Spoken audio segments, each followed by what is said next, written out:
very good morning and welcome to this morning edition of ES 101's Visual Radio. Bringing you the news, I'm Hashni Pathirana. And as always, let's start off with a look at your headlines. News First headline. Election Commission to start discussing presidential poll. Mass public sector sick leave campaign today. VAT hike required to fund salary increase, says Secretary to the Treasury. In your international headlines, Children's Hospital hit as Russian strikes kill dozens in Ukraine. And in your sports, it's cricket, England under-19s to take on Sri Lanka under-19s in the second four-day match today.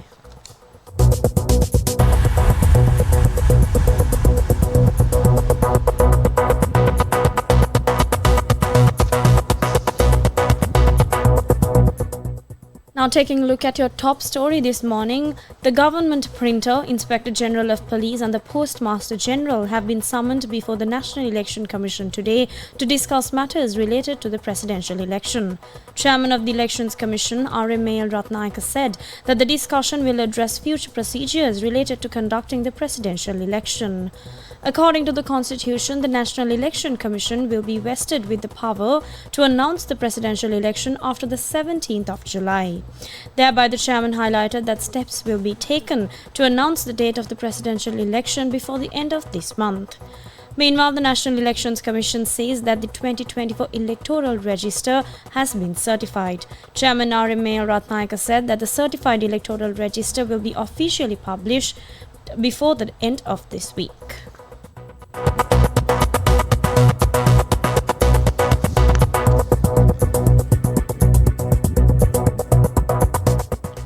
In more local stories, more than 250 trade unions in Sri Lanka's public sector will be on sick leave today, potentially crippling public services nationwide.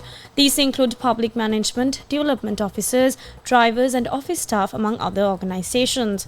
Their primary demand is to receive an increased allowance of 25,000 rupees as given to executive officers. This trade union action caused significant disruptions to the operations of government departments and ministries yesterday.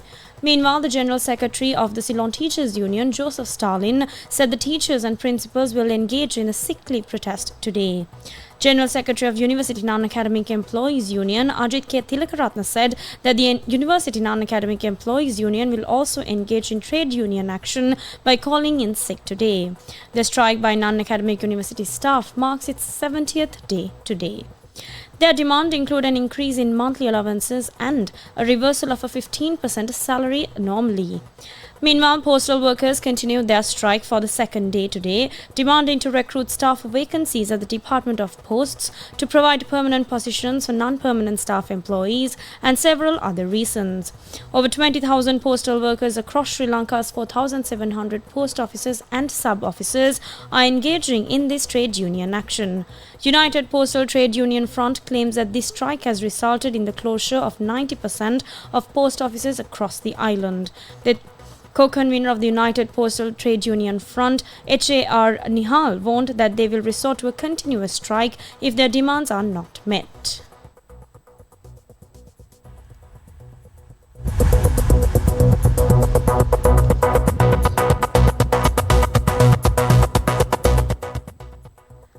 Secretary to the Treasury Mahinda Sirivardhana said that granting the salary increase demanded by striking public servants would necessitate raising the current VAT from 18% to between 20% to 21%.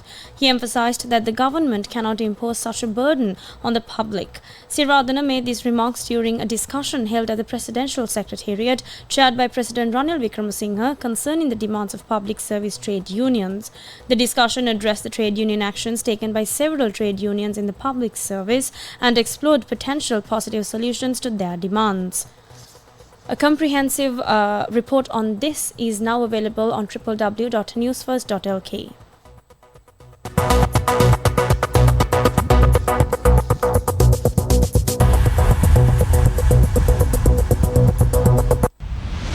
International news. Now taking a look at your international news for this hour. A children's hospital in Kiev has been hit after Russia launched a wave of missile strikes against cities across Ukraine.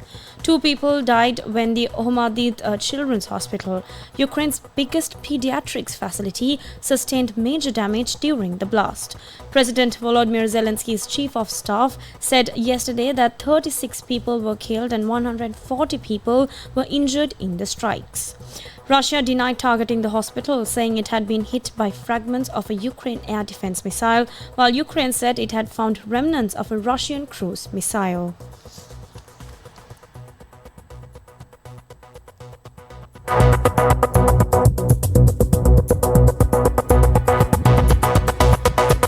Sports news.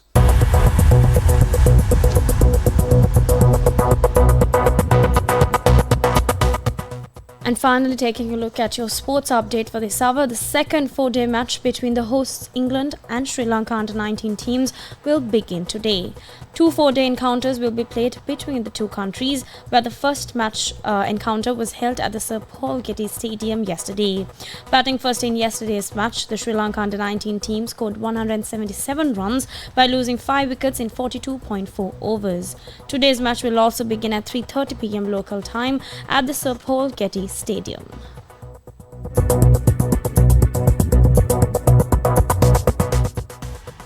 And with that, we wrap up this morning edition of Yes 101's Visual Radio. I'm Harshini Pathirana. Thank you for watching.